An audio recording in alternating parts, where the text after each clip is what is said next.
they could go to the round of 12, they were not happy with each other. I'm talking about Kevin Harvick and Chase Elliott racing each other for the lead inside of 50 laps to go. Things got heated. We're going to talk all about this in Next Level in just a second. First, let's hear from the players who went nose-to-nose post-race. I just told him, it was kind of a chicken move that he did there at the end. We're racing for the freaking win at Bristol. We're 3 wide in the middle, and he throws a temper tantrum like I was just trying to get the lead and racing hard. Then he pulls up in front of me and just sits there until I lose the whole lead. So, just hate it for our Subway Ford Mustang team, to be able to lose a race like that. And I watched him let the 24 go by, and then anytime you run into him, it's a problem. So they can boo all they want. I don't care. He gets tired of racing with you, and he runs into your left side, and sometimes it cuts a left side tire down. Other times it doesn't, but that's a move that he pulls often. Now, whether he did it then on purpose or not doesn't matter. It's happened enough to me against him that enough was enough, and I'm not going to put up with it anymore. So that's where I was at with it. It certainly pissed me off, racing for a win, and we'll go on down the road. We basically have Next Level on track, Next Level on pit road, Next Level in the garage. By the way, the unofficial reading for Kevin Harvick on the blood pressure, 195 over 155. Pretty high. I mean, I don't know what I like, happy Harvick or angry Kevin. But anyway, inside of 50 laps to go at Bristol, it's going to get good, Jake. Yeah, I mean, what a race that those guys had. And as we watch the video, you're going to see that Chase Elliott is trying to work the top of the track.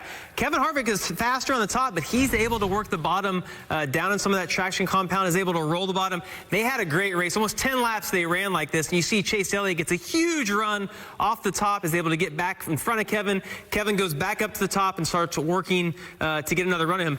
Look at all this traffic, though, that they approached. And this is where, when you're the leader, you have to make that decision of, do I take the top lane, do I take the bottom? The 9 was obviously a better around the top, but all of these cars are going to play a big factor in this race. Kyle Busch getting his lap back is in front of them. You see Kevin Harvick is almost able to clear Chase Elliott right here. But as they drive down into turn 1, I want you to take a look at Josh Bilicki right here on the top. He's in Chase Elliott's lane, and that's going to affect Chase on the exit of this corner. Kevin, though, being on the bottom, is in the best position. And we always see this at Bristol. They use that car as a pick, and you see it looks like he's going to be able to do that. Chase Elliott, though, forces the issue, gets to the outside of Kevin Harvick, and I can't tell at that point if Kevin was doing a slide job, trying to slide back up to the preferred lane on the top, or if he just got loose from Chase being on his outside. And because of those issues, Alan Gustafson, he has to bring this 9 car to pit road, and they can't decide if they have issues on the right side and or the left side. They elect to go with 4 fresh tires, which essentially puts him 3 laps down. He knows his night is over,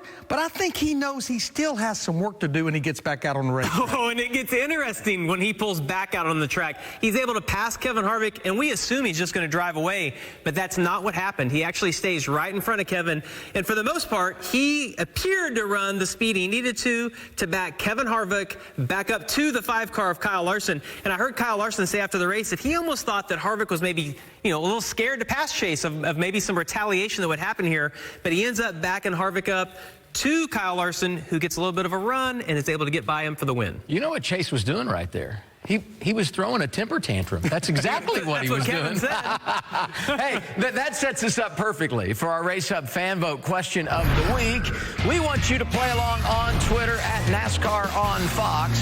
So here it is. After the race, they go toe-to-toe. And you can see they are not happy with each other. Will there be retaliation throughout the playoffs? And there might be some good opportunities on the way.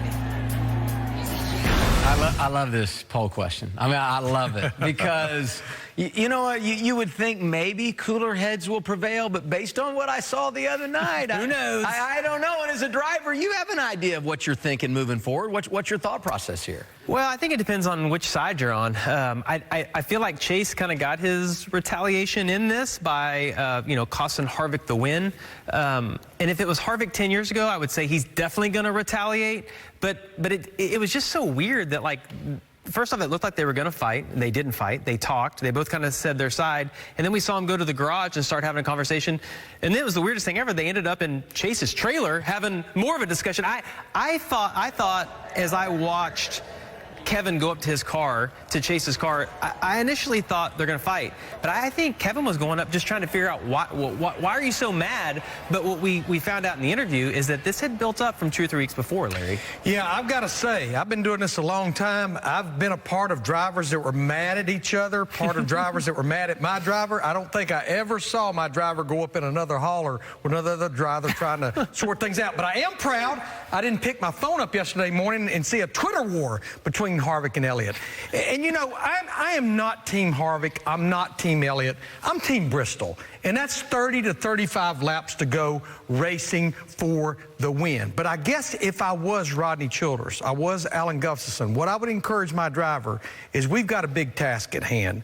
Harvick, he needs to win a race. And neither one of those drivers has a whole lot of breathing room right now. Now, with that said, if one of them gets eliminated in this next round, I don't know what happens in the third round. There is Martinsville, that little short track race, that's the cutoff race for round 3. Larry, you mentioned you've been around the sport a long time. I know you've got a nice portfolio. How much money would you have paid to go in that hauler and listen to those two talk? I would have loved to have heard it. Because, again, I think you would have heard a conversation that we've probably never heard before between two drivers that were just nose to nose out on pit road and looked like they were about to fight, and then they're up in the hauler. But I applaud that. I applaud that better than walking away from that racetrack. We don't know what the results were, but not walking away from that racetrack and talking it out and not getting it in a war on Twitter.